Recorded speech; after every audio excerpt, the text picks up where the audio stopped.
अडानी सबसे बड़ा मुद्दा है देश का, या संभल सबसे बड़ा मुद्दा है, या बेरोजगारी महंगाई? अभी मजा आएगा ना भिड़ो। देखिए, ये सवाल जो आपने पूछा है, मुद्दा सबसे बड़ा क्या है जिससे लोगों परेशान है इंडिविजुअली, अगर देखा जाए तो सबसे बड़ा मुद्दा जो है बेरोजगारी है, महंगाई है और गरीबी है। 80 करोड़ लोगों को आज भी जो है राशन जो है बांटना पड़ रहा है, तो लोगों को गरीबी रेखा से ऊपर लाना ये हमारा मुद्दा है। जो बेरोजगार है देश में, अगर आप देखें तो सबसे बेरोजगारी जो है बिहार में सबसे ज़्यादा है, तो हम तो इस चीज़ को लेकर के बोलेंगे। तो आपकी नज़र में ये सबसे बड़ा मुद्दा है एकदम। पर आपके मतलब लेकिन साथी... इससे बड़ा मुद्दा ये भी है कि संविधान जो है वो भी आप देखिए किस प्रकार से भाजपा के लोग जो है कहीं ना कहीं से इसको हटा करके अपना जो संघ का जो विधान है उसको लागू लोग करना चाहते हैं। संविधान जो है हमारा सुरक्षित रहना चाहिए, लोकतंत्र हमारा सुरक्षित रहना चाहिए, ये सबसे बड़ी बात है। जब संविधान नहीं रहेगा तो कुछ नहीं रहेगा। तो अगर संविधान पे अगर खतरे की बात आती है तो हमारे लिए सबसे बड़ा मुद्दा वो है, उसके बचाने के लिए जो कुर्बानी देनी होगी वो कुर्बानी हम लोग देंगे। सही पकड़े हैं। लेकिन इसी पर बीजेपी का पलट के जवाब आता है। प्रधानमंत्री का नारा है एक है तो सेफ है। वो कहते हैं, जैसे आपने खुद भी कहा, माई बाप, मतलब उसमें जातीय समीकरण का नाम आपने लिया, तमाम अलग अलग जातियों का। चाहे पीडीए की बात अखिलेश यादव जी करते हैं यूपी में, वो कहते हैं कि जाति के आधार पर लोगों को बांटकर अपना वोट बैंक बनाते हैं, हिंदू एक हो जाओ। देश को सेफ रखना ये सबसे बड़ी प्रायोरिटी है। आप बताओ देश सेफ है कि नहीं है? ये केवल एक पर्टिकुलर माइनॉरिटीज को देख के ये कॉम्युनलाइजेशन वाली बातें की गई। मंगलसूत्र छीन लेगा, प्रधानमंत्री आप मंगलसूत्र छीन लेगा? कैसी बातें कर रहे थे आप चुनाव में? लेकिन खैर जो भी है, आप बताओ तीनों सेना के अध्यक्ष कौन से धर्म के हैं? एयरफोर्स के, नेवी के, आर्मी के, कौन से धर्म के? आपके प्रधानमंत्री कौन से धर्म के? आपके राष्ट्रपति कौन से धर्म के? एक उमर अब्दुल्ला को छोड़ दीजिए तो बाकी जगह जो चीफ मिनिस्टर, गवर्नर हैं वो कहाँ के हैं? फिर भी हमारा देश सेफ नहीं होगा या हम सेफ नहीं होंगे, हिंदू सेफ नहीं होगा। आप 11 साल राज कर रहे हैं फिर भी आप ये बात बोल रहे हैं, तो आपने किया क्या? 11 साल में क्या किया? और ऑल ऑफ सडन ये 11वें साल जहां you should be telling people, जो मालिक है जनता, you should be telling them कि हमने देश के तरक्की के लिए ये काम किया। आज रुपया कमजोर हो रहा है कि नहीं हो रहा? डॉलर के मुकाबले कमजोर हो रहा है कि नहीं हो रहा है? हमारे इकोनॉमी पे बात होनी चाहिए। मोदी जी ने कितने लोगों को नौकरी दिया ये बताओ, ये नहीं सुनना कि कितने लोगों को राशन दिया। ये A to Y Z कोई भी पद पे बैठेगा, कोई भी कर सकता है, लेकिन आपने नौकरी कितनी बनाई, नौकरी कितना दिया, महंगाई क्यों नहीं कम की?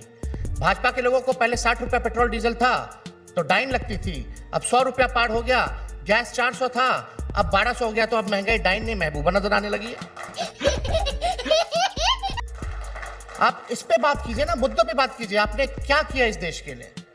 आप जहां जा रहे हैं डिवाइड एंड रूल, वही भाषा, वही सेम एजेंडा, हिंदू मुस्लिम। गजब हाल है हमारे देश का।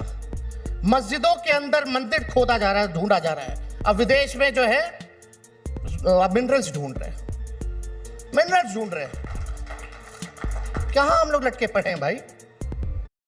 खैर अभी तो कोर्ट में इसका भी आ ही गया है, जो वर्शिप का जो लॉ था उसको लेकर के, प्लेसेस ऑफ वर्शिप एक्ट। अब आते हैं एक और आरोप पर जो बीजेपी तमाम विपक्ष के नेताओं पर लगाती है कि आपके लिए चुनावी नतीजे आने के बाद अंगूर खट्टे हो जाते हैं। जहां आप जीतते हैं वहां तो गप, लेकिन जहां पर हारते हैं ईवीएम ने हराया। उसी ईवीएम ने आपको बिहार में भी सबसे बड़ी पार्टी बनाया, लेकिन वही ईवीएम दोष में आ जाता है जहां विपक्ष कांग्रेस का भी ये कहना है कि ईवीएम की वजह से हम हारे हैं। महाराष्ट्र हो, हरियाणा, क्या इस आरोप में दम नहीं है?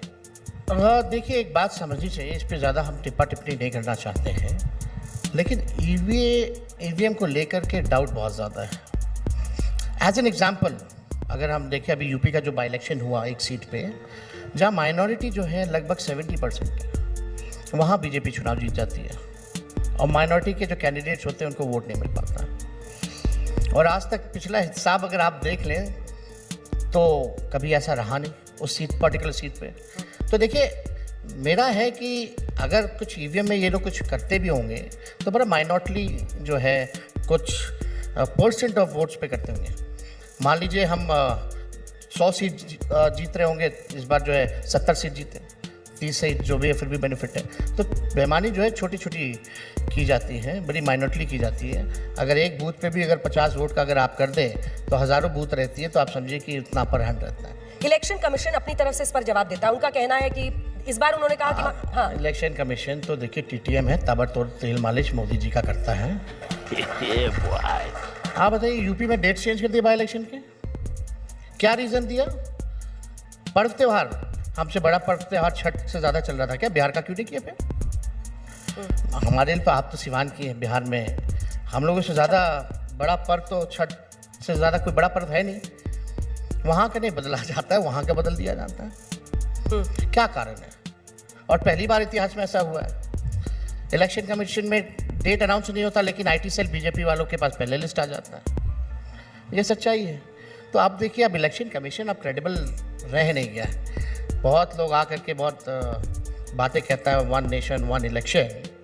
जो बाई इलेक्शन एक बार नहीं करा सकते, क्या वन नेशन वन इलेक्शन कराओगे? यही मेरा अगला प्रश्न भी था आपसे कि one nation one election bill को लेकर कैबिनेट से मंजूरी मिल गई है। आप लोगों का उस पर क्या स्टैंड रहेगा, आपका भी और इंडिया गठबंधन का? आप बताइए ना, कहाँ करा पा रहे हैं इलेक्शन? आज वन नेशन वन इलेक्शन कह रहा है, कल बोलेगा वन नेशन वन पार्टी, फिर बोलेगा वन नेशन वन लीडर। ये क्या मतलब है भाई? आप मुद्दे की बात कीजिए ना। आप बताओ क्यों नहीं करा पाते तुम चुनाव एक फेज में? बिहार हम इलेक्शन कमीशन को चैलेंज देते हैं, वन नेशन वन इलेक्शन कराना, जरूर कराना, लेकिन बिहार में एक फेज में चुनाव करके दिखा दो। कराए बिहार में एक फेज में चुनाव? और बिहार का चुनाव तब होता है जब किसी और राज्य में चुनाव नहीं होता। देश एक लौता चुनाव बिहार में हो रहा होता पूरे देश में, पहले वहां करा लो एक फेज में। ये हमारी चुनौती है। चुनाव का खर्च कम होगा, वो कह रहे हैं, अगर एक साथ होगा। और आपको भी नहीं लगता है ये, हालांकि प्रधानमंत्री नरेंद्र मोदी ने कहा कि मुझे बुरा लगता है कि मुझे एक राज्य में जाके पीएम होते हुए सीएम के खिलाफ बोलना बहुत पड़ता अच्छा लगता है प्रधानमंत्री जी जब बोलते हैं कि चुनाव का खर्च कम होगा। तो सरकारी विज्ञापन में कितना खर्च होता है अंजना जी पूरे देश भर में? शुरुआत वहां से करो ना जो आपके कंट्रोल में है। देश का कोई पेपर नहीं बचा होता, कोई मैगजीन नहीं बचा होता, कोई टीवी पोर्टल नहीं बचा होता, यूट्यूब नहीं बचा होता जहां विज्ञापन ही विज्ञापन नहीं आते। हजारों लाखों करोड़ रुपए खर्च होते हैं 11 साल में। आप एक बार पता कर लीजिए कितना खर्च होता है, पहले वहां से शुरुआत करें। आखिरी के 3 सवाल हैं और वो बिहार पर है, जिसके साथ अंत करेंगे।